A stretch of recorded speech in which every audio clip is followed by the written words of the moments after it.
Fernanda Velasco Villarreal, pertenezco a la jornada diurna y me encuentro desarrollando mi práctica dentro del servicio jesuita. Para este tercer y último informe lo voy a desarrollar bajo tres modalidades. La primera modalidad concerniente a todos los nuevos conocimientos tanto jurisprudenciales como legales que he adquirido en el desarrollo de este último periodo. La segunda modalidad bajo la normativa que he trabajado y la tercera modalidad las sugerencias para que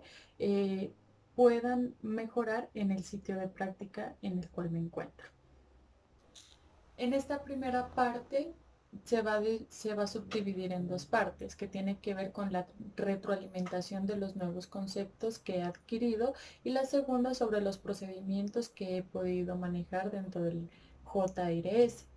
Entonces, para abordar la primera subdivisión de esta primera parte, de vital importancia retroalimentar la jurisprudencia emitida por la Corte Constitucional para poder desarrollar los mecanismos constitucionales como lo son el derecho de petición que se encuentra regulado en el artículo 23 constitucional y la acción de tutela en el artículo 86. Para ello, se busca mitigar el estado de vulneración en el cual se encuentran las personas víctimas del conflicto armado y migrantes venezolanos, ya que estos no conocen los procedimientos que deben realizar ante las organizaciones o entidades gubernamentales. De hecho, porque estos no conocen sus derechos y tampoco conocen cómo estas entidades deben de actuar. Frente a la población víctima del conflicto armado, los temas más habituales en este último periodo que se han podido identificar es la vulneración de sus derechos a solicitar ayuda humanitaria, a conocer la información sobre el proceso de indemnización y a solicitar la indemnización por vía administrativa. La sentencia T-157 de 2015, donde la Corte Constitucional se pronunció diciendo que el Gobierno Nacional tiene la responsabilidad de otorgar a la población desplazada como fase inicial una ayuda humanitaria que consiste en socorrer, asistir y proteger a la población desplazada en todas sus necesidades alimentarias como médicas, psicológicas, transporte de emergencia y un alojamiento también de emergencia en condiciones dignas. En cuanto a la ayuda humanitaria de emergencia, esta se entrega después de que la víctima haya realizado el registro único de víctimas. Pero para ello esta jurisprudencia señala que según el parágrafo del artículo 15 de la ley 387 de 1997 se dice que esta ayuda se debe de entregar por 3 meses y estos deben de prorrogarse por ese mismo término cuando la víctima no esté en condiciones de sostenimiento. Pero la Corte Constitucional ha señalado lo siguiente, que dicha ayuda debe de ser entregada por un término mayor al legalmente establecido en circunstancias en que la población desplazada no se encuentre en las condiciones para asumir su propio sostenimiento hasta alcanzar tales condiciones. Por lo que esta corporación ha establecido que los términos y las fechas en las cuales se debe entregar esta ayuda debe ser en unos términos y fechas establecidos acordes en los cuales la víctima se encuentre en ese estado de indefensión, ya que esto es razonable y oportuno para cumplir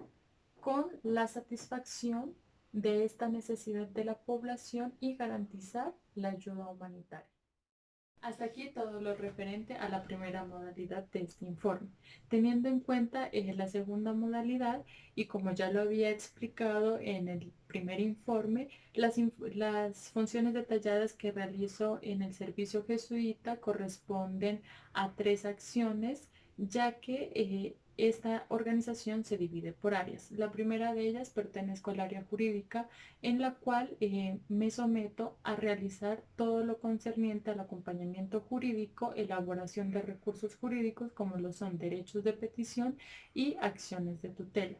En una segunda medida, también apoyo a la parte de la acción humanitaria cuando recepciono los casos, esto con el fin de poder brindar una ayuda humanitaria a estas personas y también poder identificar cuál de estos casos necesitan el acompañamiento jurídico. Y mi tercera función es perteneciente a dirigir la Escuela de Derechos en el proyecto Comuna, el cual se desarrolla en las comunas 10, 11 y 12 de aquí de Pasto, para enseñar todo lo concerniente a los derechos humanos de ambas poblaciones, víctimas del conflicto armado y migrantes venezolanos. En secuencia, voy a seguir explicando lo que tiene que ver ahora sí con la población migrante proveniente de Venezuela. En esta ocasión y en este último periodo de mi práctica, hemos podido trabajar todo lo concerniente a la violación del derecho en salud, pero de madres gestantes y que se encuentran en un alto riesgo de embarazo. Para ello, la legislación que he podido manejar ha sido el artículo 49 constitucional y la ley 100, que es por la cual se crea el Sistema General de Seguridad Social aquí en Colombia. El artículo 49 constitucional nos define que la salud es un servicio público a cargo del Estado y el cual debe de prestarse a todas las personas en los servicios de promoción, protección y recuperación en la salud. Así, desde el nivel constitucional del ordenamiento jurídico colombiano, se establece la universalidad como principio fundamental del sistema de salud colombiano. A través de este artículo nosotros podemos evidenciar que el derecho a la salud adquiere su carácter fundamental, puesto que le corresponde a toda persona por el simple hecho de serlo. Y es ahí donde obtiene su universalidad. ¿Qué quiero decir con esto? Que al este derecho ser universal se compagina con el artículo primero de la Declaración Universal de los Derechos Humanos, ya que al garantizarse a toda persona no se hace distinción de estas por su origen de sexo, raza, nacionalidad, orientación sexual, etcétera, o cualquier condición que nos caracterice a nosotros los seres humanos. Con base a esta normativa, tanto constitucional como legal, el Instituto Departamental de Salud de Nariño ha podido expedir la circular 107 para atención a migrantes en las IPS de las redes públicas y privadas en todo el departamento. El objetivo de esta circular es poder precisar aspectos concernientes a la atención en salud de todos los migrantes venezolanos, atendiendo la actual crisis humanitaria que vive el Estado de Venezuela. Por lo que los ciudadanos venezolanos que hayan ingresado al país de manera irregular y que demuestren que no tienen un sustento económico, se les va a garantizar la atención de salud en urgencias y también la prestación individual en la salud, pues atendiendo a todo el fenómeno migratorio y humanitario que está viviendo actualmente Venezuela. Todo es la experiencia de procedimientos jurídicos. En este último periodo he podido experimentar algo nuevo y es la procedencia, ya sea de elaborar un derecho de petición o cuando en algún caso cabe la acción de tutela. Es por eso que la recepción de caso que hacemos en el servicio jesuita es muy importante, porque a través de esto y sobre lo que nos cuentan las personas, yo he podido determinar cuándo puede elevarse un derecho de petición. Por ejemplo, cuando la persona es víctima del conflicto armado y ya ha realizado su registro ante la unidad de víctimas, pero a esta no se le ha dado información sobre el procedimiento de indemnización o sobre la información cómo debe pedir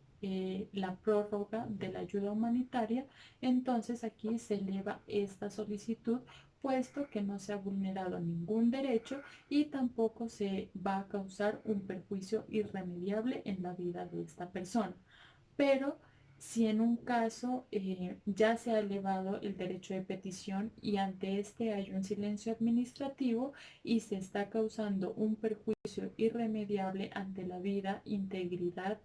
física y mental de la persona, entonces se procede a elaborar la acción de tutela consignada en el artículo 86 constitucional. Hasta aquí todo lo referente a la primera modalidad de este informe. Teniendo en cuenta la segunda modalidad, y como ya lo había explicado en el primer informe, las funciones detalladas que realizo en el servicio jesuita corresponden a 3 acciones, ya que esta organización se divide por áreas. La primera de ellas pertenezco al área jurídica, en la cual me someto a realizar todo lo concerniente al acompañamiento jurídico, elaboración de recursos jurídicos como lo son derechos de petición y acciones de tutela.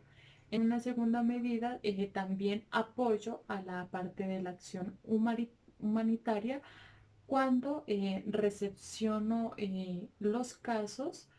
esto con el fin de poder brindar una ayuda humanitaria a estas personas y también poder identificar cuál de estos casos necesitan el acompañamiento jurídico. Y mi tercera función es perteneciente a dirigir la Escuela de Derechos en el proyecto Comuna, el cual se desarrolla en las comunas 10, 11 y 12